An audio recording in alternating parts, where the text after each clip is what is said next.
샬롬 사랑하는 성도님, 성도의 삶은 말씀의 삶입니다. 성경은 주의 말씀은 내 발의 등이요 내 길의 빛이니이다 라고 말씀합니다. 그렇기 때문에 성도는 말씀을 가까이 하는 삶을 살아야 합니다. 예배를 통해 주시는 말씀에 집중하여 하나님의 메시지를 들어야 됩니다. 성도의 교제를 통해서 하나님의 말씀을 나누어야 합니다. 개인적인 경건의 시간을 통해서도 큐티하며 말씀을 묵상하는 시간을 또한 가져야 됩니다. 그리고 우리는 말씀에 훈련하는 자리까지 나아갈 수 있어야 됩니다. 말씀을 가까이 할 때에 우리는 하나님의 마음과 뜻을 알게 됩니다. 또한 말씀을 통해 하나님의 사랑과 위로를 누리고 더 나아가 말씀을 통해 하나님의 능력과 힘과 기적을 경험하게 됩니다. 오늘도 말씀 안에서 승리하시는 하루 되기를 주님의 이름으로 간절히 축복합니다. 말씀을 읽겠습니다. 에훗 후에는 아낫의 아들 삼갈이 있어 소모는 막대기로 블레셋 사람 600명을 죽였고 그도 이스라엘을 구원하였더라. 에훗이 죽으니 이스라엘 자손이 또 여호와의 목전에 악을 행하매 여호와께서 하솔에서 통치하는 가나안 왕 야빈의 손에 그들을 파셨으니 그의 군대 장관은 하로셋 핫고임에 거주하는 시스라요. 야빈 왕은 철 병거 900대가 있어 20년 동안 이스라엘 자손을 심히 학대했으므로 이스라엘 자손이 여호와께 부르짖었더라. 그때에 랍비도세 아내 여선지자 드보라가 이스라엘의 사사가 되었는데 그는 에브라임 산지 라마와 베델 사이 드보라의 종려나무 아래에 거주하였고 이스라엘 자손은 그에게 나아가 재판을 받더라. 드보라가 사람을 보내어 아비노함의 아들 바락을 납달리 게데스에서 불러다가 그에게 이르되 이스라엘의 하나님 여호와께서 이같이 명령하지 아니하셨느냐. 너는 납달리 자손과 스불론 자손 10,000명을 거느리고 다볼산으로 가라. 내가 야빈의 군대 장관 시스라와 그의 병거들과 그의 무리를 기손강으로 이끌어 내게 이르게 하고 그를 내 손에 넘겨주리라 하셨느니라.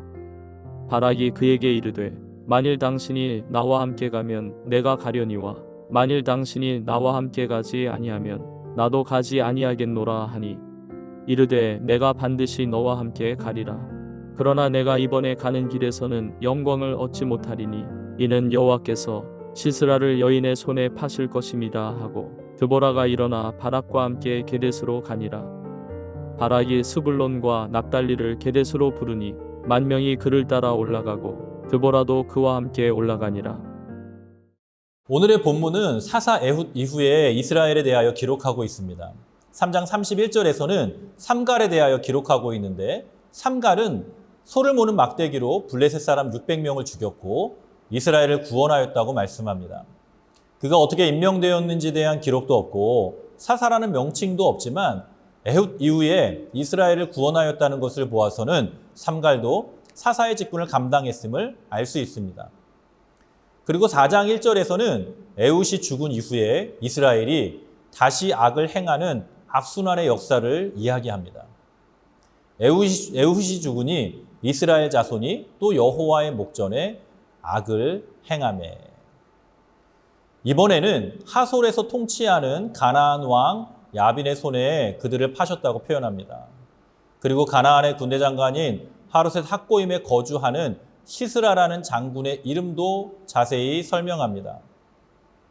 하솔이라는 지역은 갈릴리 바다 북쪽에 있는 성읍으로 북부 가나안의 수도와 같은 역할을 한 도시입니다.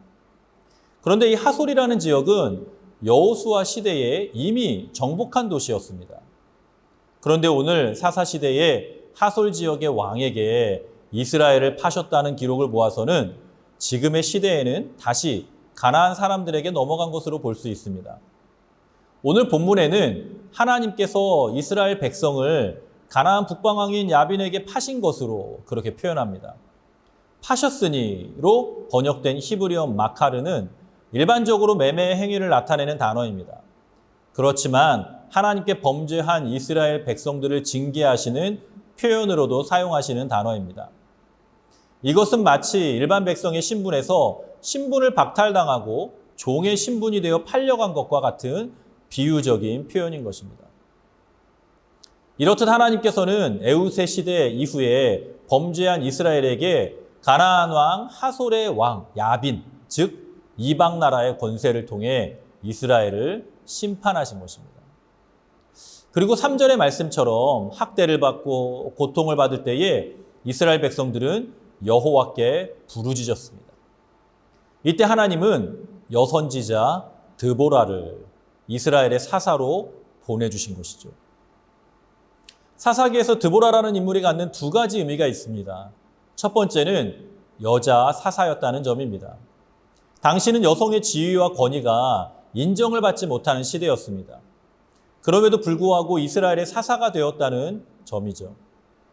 이러한 사실은 그러한 권세가 사회적인 권위나 사람들의 지지를 통한 것이 아닌 하나님의 주권으로 세워졌음을 알 수 있는 것입니다. 5절의 말씀을 보면 드보라는 에브라임 산지 라마와 베델 사이 드보라의 종려나무 아래에 거주하였고 이스라엘 자손은 그에게 나아가 재판을 받았더라 라고 기록합니다. 그 당시에 여자에게 나아가 재판을 받는다는 것은 하나님의 일은 때로는 연약한 자도 인정받지 못하는 자도 사용하셔서 이루시는데 이것을 통해 하나님의 일은 하나님의 주권에 달려있음을 우리가 배울 수 있는 것입니다. 두 번째로 드보라를 통해 알 수 있듯이 사사, 즉 사사시대에 이스라엘을 구원하는 일과 사람들을 재판하는 일은 하나님의 말씀의 권세로 이루어졌음을 알 수 있습니다. 여선지자로 번역된 히브리어 네비아라는 단어는 선지자를 의미하는 히브리어 나비의 여성형입니다.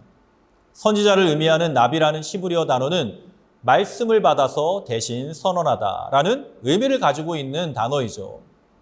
사사라는 의미의 히브리어 쇼펫은 원어적인 의미는 재판자, 지도자라는 의미를 가지고 있는데 재판자라는 의미의 사사가 사사시대의 재판자와 지도자 그리고 더 나아가 구원자의 일을 감당하는 것이었죠. 그런데 드보라는 여선지자 드보라였습니다. 여선지자 사사 드보라. 이것은 사사시대의 이스라엘의 지도자이자 재판자였던 사사가 하나님의 말씀을 전하는 자로 하나님의 말씀을 기준을 재판으로 하는 자로 소개하고 있는 것입니다. 하나님께서 이스라엘 백성들에게 여선지자 드보라를 보내심을 통해 우리도 교훈을 얻을 수 있습니다. 하나님께서는 하나님의 사람을 세우시고 사용하실 때 하나님의 능력으로 이루어 가신다는 사실입니다. 그렇기 때문에 우리가 하나님의 사명을 감당하고 있다고 하면 담대함을 가지고 하나님의 능력을 구해야 하는 것입니다. 하나님이 주신 사명은 반드시 하나님께서 이루어 가신다는 믿음과 확신을 가지고 주의 일을 감당할 때에 약할 때 강함 되시는 하나님의 은혜를 분명하게 경험하게 될 줄로 믿습니다. 사랑하는 성도 여러분, 이스라엘을 구원하시고 드보라를 선지자로 사사로 구원자로 세우신 하나님이 우리의 하나님이 되시는 줄로 믿습니다. 나와 함께 하시는 전능하신 하나님으로 인하여 승리하시는 모든 삶이 되시기를 주님의 이름으로 간절히 축원합니다. 함께 기도하겠습니다. 살아계신 아버지 하나님, 은혜를 감사합니다.